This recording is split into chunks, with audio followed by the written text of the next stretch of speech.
नमो नमः दोस्तों। तो कैसे हैं आप सभी। मैं हेमलता एक बार फिर आपके समक्ष उपस्थित हुई हूँ।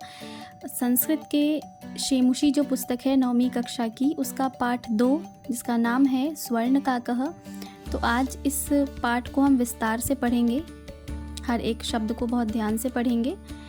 तो आइए चलते हैं, पाठ पढ़ते हैं। स्वर्णकाकः।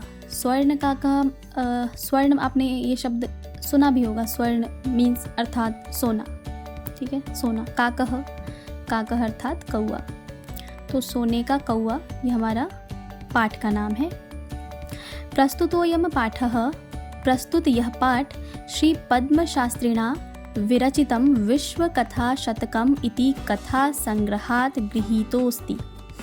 कि पद्म शास्त्री एक व्यक्ति हुए हैं, एक लेखक हुए हैं, जिन्होंने एक विश्व कथा शतकम की रचना की थी। उस कथा संग्रह में से ये एक कहानी के तौर पे इसको लिया गया है। अत्र विविध राष्ट्रेषु, यहाँ विविध राष्ट्रों में व्याप्तानां शतम लोक कथानां वर्णनम विद्यते। जो ये विश्व कथा शतकम है, ये राष्ट्र के बहुत सारी इसमें लोक कथाओं का वर्णन है। शतम लोक कथानां, 100 लोक कथाओं का वर्णन प्राप्त होता है, वर्णन है। एषा कथा वर्म अर्थात म्यांमार देशस्य श्रेष्ठा लोककथा अस्ति। जो ये कथा है, जिसका जो म्यांमार देश के, म्यांमार को पहले वर्म के नाम से जाने जाता था, ये अभी हम इसको म्यांमार के नाम से जानते हैं। तो ये जो कथा है, ये म्यांमार देश के श्रेष्ठा लोककथा अस्ति, वहाँ की श्रेष्ठ लोककथा है ये। अस्याम कथायाम, इस कथा में लोभस्य दुष्परिणामः तथा च त्यागस्य सुपरिणामः स्वर्णपक्षकाकमाध्यमेन वर्णितोऽस्ति।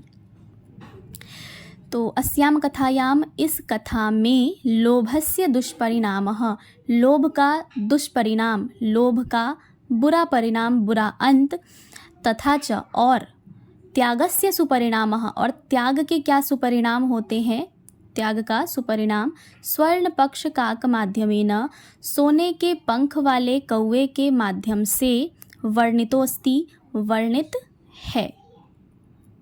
आगे देखेंगे, पाठ शुरू हो रहा है। अब यहाँ से ध्यान से सुनेंगे हम। पुरा मतलब पहले, ये एक अव्यय पद है। पुरा कस्मिंश्चित् ग्रामे, पहले, बहुत पहले किसी गांव में एका निर्धना वृद्धा स्त्री न्यवसत, एक बूढ़ी और निर्धन स्त्री न्यवसत रहती थी। तस्याह च एका दुहिता, और उसकी एका दुहिता, एक दुहिता अर्थात पुत्री, विनम्रा मनोहरा चासीत, उसकी जो पुत्री थी एक, वो बहुत ही विनम्र और मनोहरा, बहुत ही सुंदर थी। एकदा माता स्थाल्याम, एक बार, ये भी अव्यय है। एक बार माता, उसकी माता जो वृद्ध माता थी, उसकी स्थाल्याम, थाली में, तंडुलान निक्षिप्य पुत्रीम आदिशत।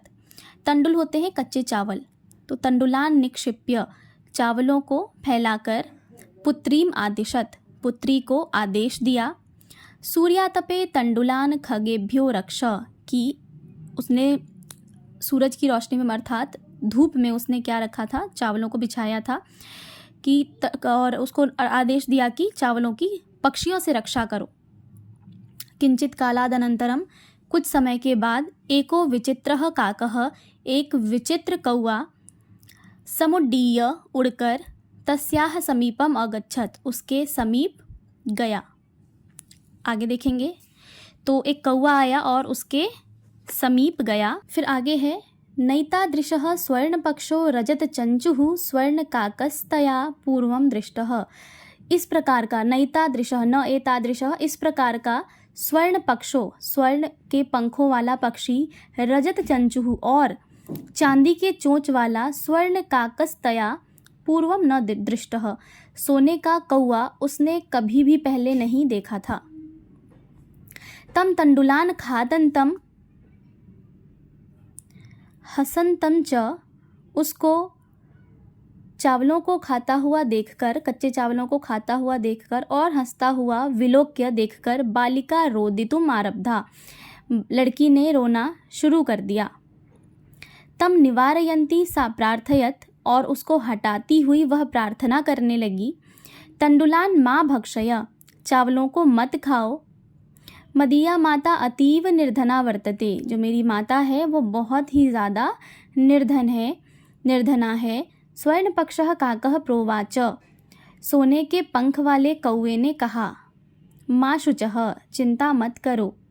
सूर्योदयात् प्राग ग्रामात् बहिः पिप्पल वृक्षमनु त्वया आगंतव्यम, कि सूर्योदयात् प्राग, सूर्योदय से पहले गांव के बाहर पीपल वृक्ष के पास तुम्हें आना है। अहम तुभ्यम तंडुल मूल्यम दास्यामि, मैं तुम्हें चावल के मूल्य दे दूंगा, जो भी तुम्हारे कच्चे चावल का मूल्य था वो मैं तुम्हें दे दूंगा। प्रहर्षिता बालिका निद्रामपि न लेभे, और खुशी के मारे, खुशी से वो उस बालिका ने नींद भी पूरी नहीं की।